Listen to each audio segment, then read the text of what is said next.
ሰው ምንድነው ብለህ ስትመለከተው ቁጥርም ነው ፊደልም ነው ምን ያልሆነው አለ የደማችን ኦክሲጅን አልሚ ምግብ እንደሚያመላልስ በተመሳሳይ መልኩ የውቅያኖስ ወይም የባህር ጅረቶች አልሚ ነገርን ይዘው ነው ወዲያ ወዲህ የሚመላለሱት ሕያው እግዚአብሔር ከእናት ምድር የሰራው የሰው ልጅ ሰውን መስላ ተገለጸች ስለዚህ አንደኛ በእናት ደረጃ ተገለጠች ሁለተኛ በሰው ደረጃ ገለጽናት ማለት ነው ስለዚህ በዚህ መልኩ ብናያት መሬታችን ደስ ይለኛል ለምሳሌ ፉል ሙን ከጤንነት ጋር ያላትን ጉዳይ ካወቅ ፉል ሙን ላይ ጂም አትሰራም ልበ በሽተኛ መሆን የለብህም ማለት አሁን ብዙ ሴቶች በመጽነሳቸው ይማረራሉ ግን ተገቢ ነው ብዬ አላምንም ለምሳሌ አሁን እንኳን ሪሰንትሊ በተጠኑ ጥናቶች ጽንስ አንዲት ሴት ስትሸከም አጥንት ጅማት ጠጉር ጥፍር ሴሉ የሕፃኑ በሚያድግበት ጊዜ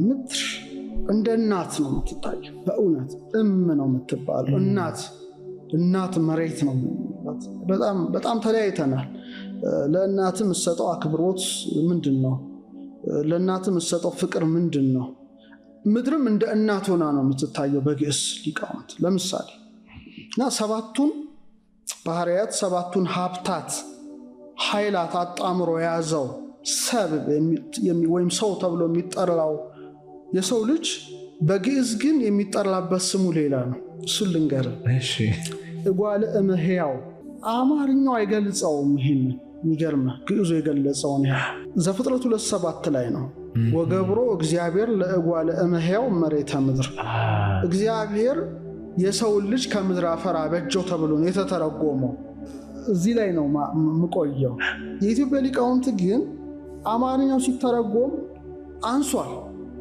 እንጂ ቃላቱ 3 ቦታ ነው የተከፈለው ግዕዝ በጣም ኃይለኛና ፓወርፉል ቋንቋ መሆኑን የምታውቀው በዚህ ውስጥ ነው እጓለ እመሕያው 3 ነገሮች ናቸው እጓል ማለት በግዕዝ ልጅ ማለት ነው አሁን ቀጥሎ የሚል ቃል አለ ማለት ነው ሊቃውንቱ እናት ማለት ነው በደንብ አስተውል እናት የተባለች አዳም የተገኘባት ምድር ናት እጓል ልጅ ማለት ነው እናት ናት ሕያው የተባለ ደግሞ እግዚአብሔር ነው ሕያው እግዚአብሔር ከእናት መሬት ያስገኘው ልጅ ለማለት ነው በጣም አዳም የተጠራበት ትክክለኛ ስሙ ነው ከህቱም ከታተመ መሬት ነው እግዚአብሔር ያስገኘው ስለዚህ ሕያው የሚለው ቃል ምንን ይወክላል ራሱ ሕያው ባህሪ እግዚአብሔርን ይወክላል ነው እጓል የሚለው ልጅን ይወክላል የሚለው እመሕያው በእኛ ደግሞ ጠበቅ እናደርገዋለን እንለዋለን እናት ነው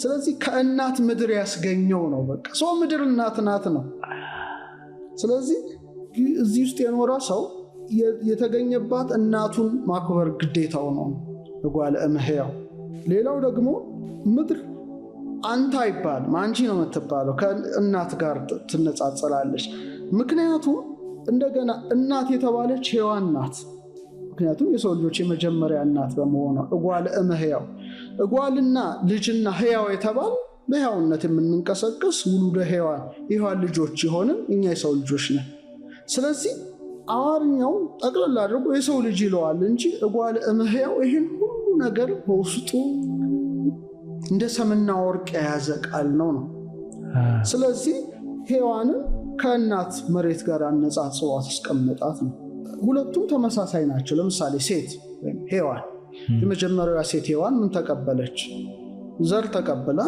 ማንን አስገኘች ቃየልን አስገኘች በተመሳሳይ መልኩ ምድርም ዘርን ተቀበላ አትክልት ታጸድቃለች ሁለቱም ተቀባይ ናቸው ነው እናትም ተቀባይ ናት ምድርም ተቀባይ ናቸው ሁለቱም ደግሞ ተቀባይ በመሆናቸው ተጠቃሚ ናቸው ለምሳሌ እናት አሁን ብዙ ሴቶች በመጽነሳቸው ይማረራሉ ግን ተገቢ ነው ብዬ አላምንም ለምሳሌ አሁን እንኳን ሪሰንትሊ በተጠኑ ጥናቶች ጽንስ አንዲት ሴት ስትሸከም አጥንት ጅማት ጠጉር ጥፍር ሴሉ የሕፃኑ በሚያድግበት ጊዜ የተወሰነ አካሉ እየተሸራረፈ እናቱ አካል ላይ ይወድቃል ነው ማይጸኗ ላይ ግድግዳው ላይ ምኑ ላይ ነው ይወድቃል ያው አካል ሲሰራ መቼም እንትን ማለቱ አይችልም እና እሷ ትሸከመዋለች እሱ አካሉን ይሰጣታል ስለዚህ ብዙ የሚወልዱ ሴቶች ብዙ ህመም የለባቸውም በጣም ገዳይ በሽታ ላይዛቸው ይችላል።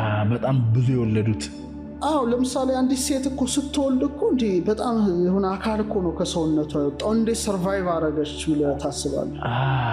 ስለዚህ ልጁ አካሉን ሰጣት፣ እሷው ደግሞ ማህፀኗን ሰጠችው። መከባበር ማለት ያኮ ነው፣ ጥቅም ነው። ለምሳሌ ምድርም ዘር ትቀበላለች።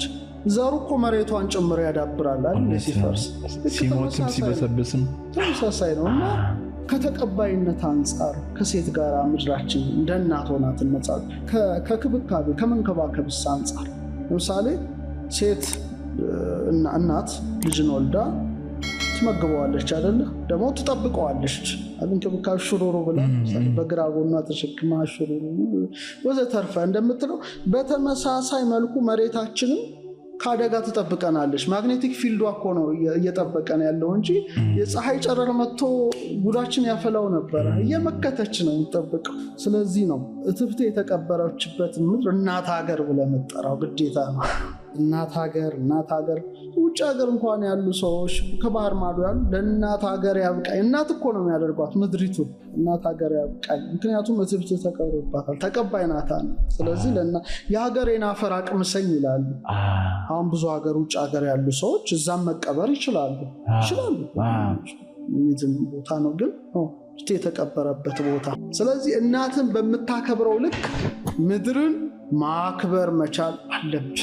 ይሄ ወሳኝ ጉዳይ ነውና እጓለ እመሕያው የሚለው የሰው ልጅ መጠሪያ ራሱ እግዚአብሔር ሕያው እግዚአብሔር እናት ከሆነች የታተመች ምድር ያስገኘው ልጅ ማለት ነው። ለምሳሌ ሰው ምድራዊና ሰማያዊ ነው ይታወቃል። ስጋ ነፍስ መንፈስ ስላለኝ ምድራዊም ነገር ሰውነቴ ላይ ይንጸባረቃል። የሰማያዊ ምሳሌ አለ ማቃቸው ናቸው። አይኔ ምን ምሳሌ እንደሆነ አውቃለሁ። አፍንጫዬ፣ ጆሮዬ፣ አፌ፣ እጄ፣ እግሬ፣ መቀመጤ፣ መነሳቴ፣ መተኛቴ፣ መቆሜ ወዘተርፈ ምን እንደሚያመለክት አውቀዋለሁ፣ ረዳዋለሁ። በተመሳሳይ መልኩ ምድራችንም ስትመለከታት ከሰው ጋር ትመሳሰላለች። ለምሳሌ እኛ ምን አለን? ደም አለና ፈሳሽ ነገር አለን በለው። ስንት ፐርሰንት ነው? 7%። ኦልሞስት ምድሪትም እኮ ምድራችንም በ7% ውሃ ነው የተከበበችው። እንደ ደም ውቅያኖሱ፣ ወንዙ፣ ሐይቁ ወዘተርፈ ምንድን ነው? የውሃ አካል ነው። ስለዚህ እንደ ደም ምድራችን ምን አላት ማለት ነው? ውሃ አላት። አሁን ለምሳሌ ደማችን ኦክሲጅን፣ አልሚ ምግብ እንደሚያመላልስ በተመሳሳይ መልኩ የውቅያኖስ ወይም የባህር ጅረቶች አልሚ ነገርን ይዘው ነው ከወዲያ ወዲህ የሚመላለሱት ነው። ይሄ ስለዚህ ምድር ሰው ስንል እንደ ደም አብህርቱ፣ ሐይቁ፣ ወንዙ አለ።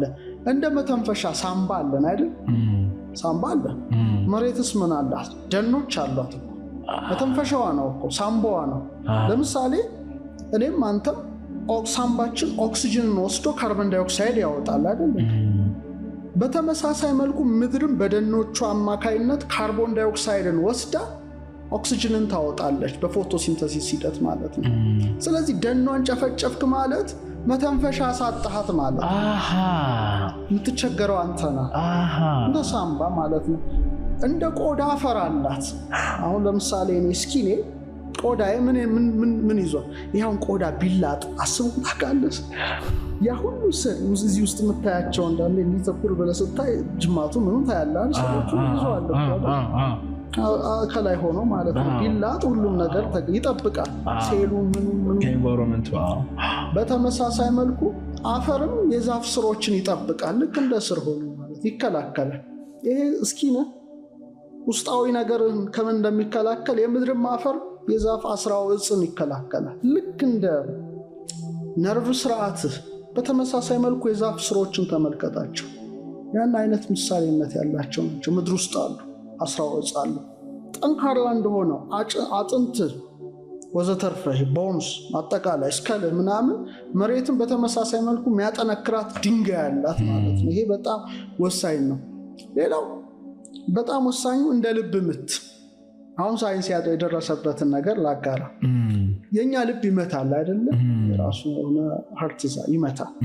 በተመሳሳይ መልኩ አርዝ ሀርት ቢት የሚባል አለ። ይሄ በሳይንሱ ሹማን ሬዞናንስ ይባላል።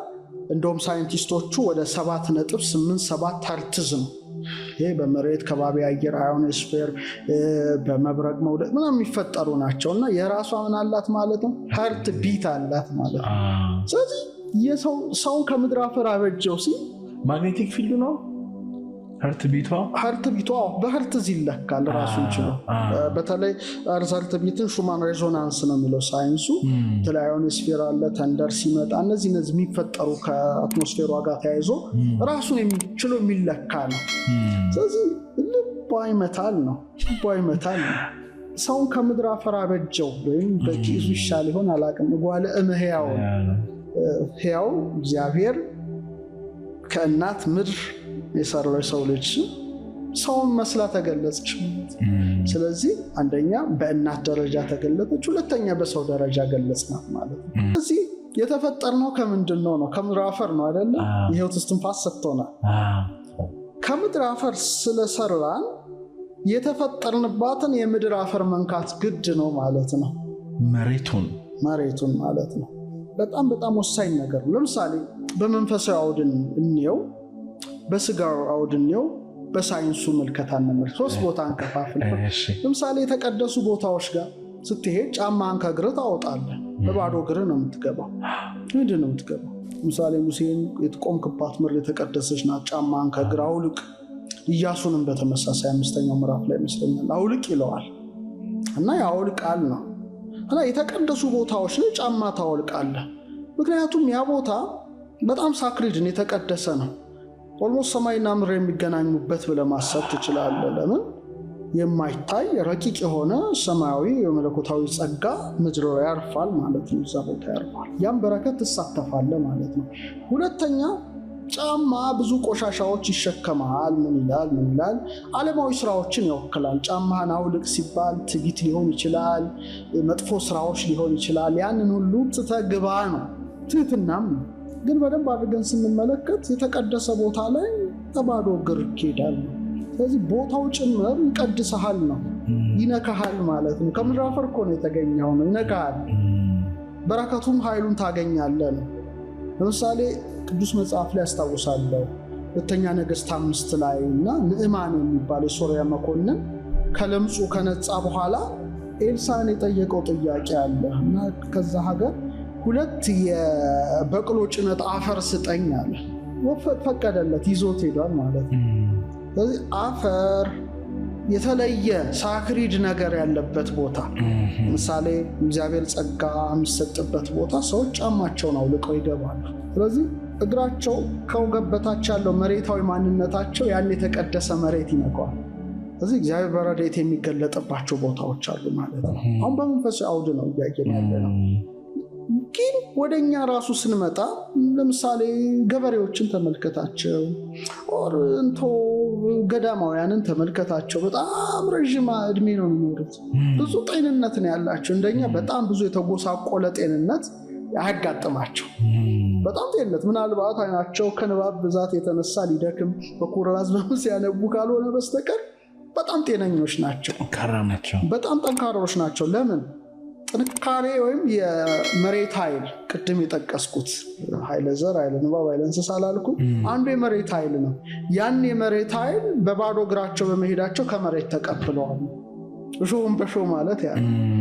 ስለዚህ ሰዎች በሳር ላይ፣ ሳር ራሱን የቻለ ትርጉም አለው። በአፈር ላይ፣ በአሸዋ ላይ፣ በድንጋዮች ላይ ጠንቀቅ ብለው ቢያንስ እንደው በቀን ቢቻል ከ20 እስከ 30 ደቂቃ መንቀሳቀስ መቻል አለባቸው።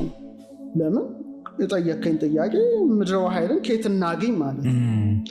እንዲህ ሲባል ግን ይሄ ሰው ሰራሽ ንጣፍ ያለ አይደል፣ ኮንክሪቱ ምናምኑ ጥቅም የሌለው። ስለዚህ መሬት ከሆነ መሬት ነው፣ ካልሲ የማይጠቅም። እዚህ ላይ በጣም ወሳኝ ጉዳይ ነው ማነሳው። ከጤንነት አንጻር ግን ሰዎች ሲሄዱ ፍርስራሽ እግራቸውን የሚወጋ ነገር እንዳይኖር መጠንቀቅ የራሳቸው ድርሻ ነው። እግራቸውንም መታጠብ ከዛ በኋላ የራሳቸው ድርሻ ነው። አሁን ይሄ ጥንት የነበረው ልምድ ወደ ሳይንሱ ሲመጣ እጅግ አስገራሚ ነገርን ይዞ መጣ። አሁን ወሳኝ ጉዳይ እናንሳ። ሰው ምንድን ነው ብለህ ስትመለከተው ቁጥርም ነው ፊደልም ነው ምን ያልሆነው አለ። ዲኤንኤ ብቻ ወደ ባለፈው አንስተነዋል ወደ 6 ቢሊዮን ፊደል ነን ብለናል አይደል? ሲመረመር ሴል ኒኩለስ ላይ እና አንድ ፊደል ቢጎድል ከዲኤንኤ ሰው በዊልቸር ይሄዳል ብለን አይተናል። እግዚአብሔር የሰራው በተመሳሳይ መልኩ 7 ኦክቲሊየን አተምስ ውስጣችን አለ። 27 ዜሮ ጨምረው ምሳሌ ሰውነታችን የተሰራበት ንጥረ ነገር ይታወቃል። ሃይድሮጅን አለ፣ ኦክሲጅን አለ፣ ካርበን አለ፣ ናይትሮጅን አለ፣ ፎስፈረስ አለ ወዘተርፈ። እንግዲህ 7 ኦክቲሊየን አተም ይህን ያህል መጠን ያለው ፕሮቶንና ኤሌክትሮን ይሸከማል። ይሄ በጣም ወሳኝ ጉዳይ ነው። ስለዚህ ይሄን ሁሉ ነገር ተሸክመናል ማለት ነው። ስለዚህ በኒውትራል አተም ነምበር ኦፍ ፕሮቶን እና ኤሌክትሮን ተመሳሳይ ነው። ስለዚህ ይሄንን ያህል ኦክቲሊየን 7 ኦክቲሊየን ኒውትሮን እና ኤሌክትሮን የተሸከመ ሰውነት ነው ያለ። በጣም ትልቅ ነገር ነው ይሄ ጉዳይ ማለት ነው። አሁን ሰው ጤና ለመሆን ባላንስ ነምበር ኦፍ ፕሮቶኑ ነምበር ኦፍ ኤሌክትሮኑ ባላንስ ሲሆን ጤንነት አለው፣ ረጅም እድሜ ይኖራል፣ ንቁ ነው፣ ፈጣን ነው ዘተርፈ። ይሄ ባላንስ ሲጓደል ግን ብዙ በሽታ ያጠቃዋል። ምድራችን ገጿ ማለት ውስጧ አላልኩ ገጿ ደግሞ ኤሌክትሮን ነው፣ ኔጌቲቭ ቻርጅ ነው፣ ኤሌክትሮን ነው ሰርፈሷ አብሶሉትሊ። ስለዚህ እንደ አንቲኦክሲደንት ወይም ሴልን ለምሳሌ ከበሽታ ከጉዳት የሚከላከል ነገር አለ አይደለ? ያንን ፍሪ ኤሌክትሮን ታቀርባለች፣ ፍሪ ኤሌክትሮን ትሰጣለች ማለት ነው። ከባቢያው ፖዚቲቭ ነው፣ ፕሮቶን ነው፣ አየሩ ወደታችን ፕሮቶን ነው። ሰርፌሷ ግን ላይዋ ኤሌክትሮን ነው፣ ፍሪ ኤሌክትሮን ነው የምትረግጠው። ለምን ረግጣለሁ ትለኝ እንደሆነ አሁን በጣም አደገኛ የሆነው ሴላችን ያው የሚታወቅ ነው። ወደ 37.2 ትሪሊየን ሴሎች አሉ። እነዛ ሁሉ ያው ሴሉ ለግንኙነት በለው ለብዙ ነገር ኤሌክትሪክ ይጠቀማል። ፕሮቶን ኤሌክትሮን ምናምን ይጠቀማል። ጥሩ ነው፣ ባላንስ አድርገን እንኖራለን። አደጋው ግን ምን ሆኖ ተገኘ መሰለህ? አሁን የምንጠቀማቸው ስልኮች ዋይፋይ አሁን ይሄ ተመልከት። ዌቮች አሉ ማናያቸው ዌቭ ምኑ ኤሌክትሪኩ መስመር ቴሌቪዥኑ ላፕቶፑ ኤርፖዱ ሁሉም ነገር እነሱ ደግሞ ወደ አትሞስፌር ምንድነው የሚለቁት? ፖዚቲቭ ይለቃሉ። ፖዚቲቭ ፕሮቶን ነው የሚለቁት። ሁሉም ይለቃሉ፣ ፕሮቶን ነው የሚለቁት እነሱ። በጣም ለዚህ እኮ ነው ሰው ዲዚ የሚሆነው። በቃ ጅንስስ ይላል፣ በቃ ትፈዛለህ። ኮምፒውተር ላይ እንትን አድርገህ ስትመጣ ጭንቅላት ምን ሆነ ማለት ነው። በጣም ባላንስ አድርጎ የኖረውን ሰውነትህን ኤክሰስ ፕሮቶን ይከትባል። ያ ፕሮቶን ሲገባ ምንድን ነው የምትሆነው? በቃ ኤሌክትሮንህን ዶሚኔት ያደርግና ኢምባላንስ ይፈጥራል። በቃ ያ ጭንቀቱ፣ ድብርቱ ብዙ በሽታዎች ይዞብህ ይመጣል። ለምሳሌ ኤሌክትሮን እንኳን እንዳይገባ ምንጣፉ ተመልከተው፣ ጫማው ተመልከተው፣ ሁሉም ከልሎታል። ግቢያችን ውስጥ ራሱ ልጆቻችን አፈር እንዳይነኩ በሲሚንቶ በአስፋልት አድርገን ከበር አድርገናል። ምን ያህል አደረግነው? ውሃ እንኳን መሬት እንዳታገኝ ዘንቦ ፈሶ ግቢያችን ውስጥ ያለው መሬት። የምትጠጣው ራሱ እኮ ፕላስቲክ እኮ ነው። በፕላስቲክ ነው የምትጠጣው። በተፈጥሮ ነገር አትጠጣም ሲጀመር። ፕላስቲክ እኮ ረግፎ እኮ ብዙ ክምችት እኮ ነው ሰውነታችን ያለው። ስለዚህ ይሄ እንዴት ታስወግዳለህ? እግዚአብሔር የሰጠን ትልቁ ኃይል መሬት ናት። በቃ ፍሪ ኤሌክትሮን ነው። ሰው በባዶ እግር ስትቆም ያን ማውጣት ማጽፋት ነው። ምንም ፕሮሰስ የለውም። በቃ ራሱ ባላንስ ያደርገዋል። ያኩ ሲገባ ዲኤንኤ ይጎዳል እኮ፣ ያልተረጋጉ ሞለኪውሎች ይፈጥራል ሰውነት። በቃ ስትራክቸሩ እንደውም አንድ ጥናት ሳይ ብለድ ሴሎችን ነው መሬት ሳይረግጥ ሰው ያነሱታልና በጣም የተዘበራረቀ ነበረ። ረግጦ 10 ደቂቃ 20 ደቂቃ ሳር ላይ ማፈር ላይ ከሄደ በኋላ ሲያነሱት ስትራክቸሩ ትክክል ነበር። የሰውነቱም ዲኤንኤው ማለት ነው። ስለዚህ ብዙ ህመሞች እያጠቁን የመጡት ከዚህ የተነሳ ነው። እሾህም በሾህ እግዚአብሔር የሰጠንን የተፈጥሯዊ ጸጋ ካለመጠቀም እኛ ስልጣኔ ይመስለናል። በቃ ስማርትፎን ለእኛ ትልቅ ነገር ነው። ግን ሰዎች እድሜን ተንተርሰው የሚመጡ ህመሞችን ሙሉ በሙሉ እንዲያስወግዱ ፍሪ ኤሌክትሮን በጣም እኮ እግዚአብሔር የሰጠን ጸጋ። አንድ ሊቅ አለ ዮሐንስ አፈወርቅ ነው። እግዚአብሔር ይላል ለሰዎች 3 ሀብት ሰጠ ይላል። አንደኛው ፀሐይ ነው፣ ሁለተኛው አየር ነው፣ ሶስተኛው መሬት ናት። ፀሐይና አየር አለ በእግዚአብሔር እጅ ስለተያዙ ሁሉም እንደውም እኩል ሞቆ እኩል ተንፍሶ ይኖራል። መሬት ግን በስግብግብ ሰዎች እጅ ስለወደቀች ይህ ሁሉ ትርምስ ተፈጠረ። በጣም ስግብግብ በቃኝ የማይሉ ሰዎች እጅ ነው የወደቀችው ምድራችን። አሁን ግን ያም ቢሆን ይሄ ሁሉ የሚመጣው ጉዳይ እንዳይገለን ፍሪ ኤሌክትሮን እስካሁን ስላልተከለከልን በባዶ እግር መሄድ በአፈር ላይ ጫማ ተሰርቶልናል እና እንቅልፍ ይስተካከላል። አሁን ሶሻል ሚዲያ ውስጥ ላይ የሚሉ ሰዎች እንቅልፋቸው ጤነኛ አይደለም። በቃ አሁን እንደውም ስልኩ ራሱ አልጋችን ስር ነው ያለው አይደል? ሌሊት እንኳን ጠዋት እንኳን ስንነሳ ኦልሬዲ ሱስ ሆኗል እና ኤክሰስ ፕሮቶን ነው ወደ ውስጣችን እየገባ ያለው ፖዚቲቭ ቻርጅ እና ያ ሆኖ ስለዚህ ደም ዝውውራችን ሁሉ ጥሩ ያልሆነ ጭንቀት ያለብን እርጋታ የሌለን መሬት እርጋታ ትሰጣለች። ገበሬዎችን ተመልከታቸው ካልምናቸው ይህ ከተማ ሰው የሚንቀለቀለውን መንቀልቀል አስቦ ታውቃል? ሬስትለስ ነው። የገጠር ሰው ግን ትንሽ ኩሩም ነው። የትም ሀገር እኮ ነው። ለምሳሌ ውጭ ሀገርን ብትሄድ ዳውንታውን በሚንቀለቀሉ ሰዎች የተሞላ ነው። ወደ ገጠር ፋርም ኤሪያ ስትሄድ ብዙም ኩር ይሆናሉ አይደለ? ትንሽ የተረጋጉ ነገር ናቸው እና እርጋታን ትሰጣለች። ጡንቻ መገጣጠሚያ ጥሩ ቅርጽ ይሰጣል። ስለዚህ ቢያንስ ሰዎች ብዙ ነገሮች አሁን በሽታዎች አሉ። ጀስት መሬት ላይ በመተኛት ራሱ ፍሪ ኤሌክትሮን ልታገኝና ልታጠፋቸው የምትችላቸው ነገሮች አሉ። ግን ሰዎች ያው ሁልጊዜ ጅቡንቡን ያለ ነገር ጥሩ ይመስላቸዋልና ይሄን መጠቀም በጣም ሞኝነትና ኋላ ቀር ይመስላቸዋል። ይሄም ያው ጥንታዊውንም እውቀት ሳይንሱንም ካለማወቅ የሚመነጭ ነው። ይሄ አንደኛውና ወሳኝ ነገር ነው። ሁለተኛው ኃይለ ምድርን ለማግኘት ከፈለክ በተፈጥሮ ቦታዎች ላይ ጊዜህን ማሳለፍ ግድ ነው። እዛ ቦታ ላይ ማዘውተር ብትችል የምድርን ኃይል በጣም ነው ወደ ውስጥ የሚገባው። በጣም ጠንካራ ነው የምትሆነው። የደም ዝውውር ጤናማ ነው። እንቅልፍ ጥሩ ታገኛለህ። ብዙ ዓመትም ልትኖር ትችላለህ። ስለዚህ ለራስህ ስትል ነው። ለምሳሌ ግን ስትራመድ ብዙ ጊዜ ጫካ ውስጥ መሄድ ደስ ይለኛል። በጣም ነው የምደሰተው። በቃ ሌላ ሰው ነው ራስ አይደለም፣ በጣም ሌላ ሰው ነው። ግን ሲሄድ ዝም ብዬ አልሄድም። አሁን ብዙ ሰዎች ጫካ ውስጥ ሲሄዱ ሲዘዋወሩ ያለው ትዝብት ነው። በቃ መሄድ ስላለባቸው መሄድ እነሱ የሚመስላቸው ብዙ ከመሄድ የተነሳ ጤና የሚያገኙ በቃ ያ ጉዳይ አይደለም። ብዙ ስለተራመድክ ብዙ ጂም ስለሰራ አይደለም። በጣም እንትኑ ማወቅ ያስፈልጋል።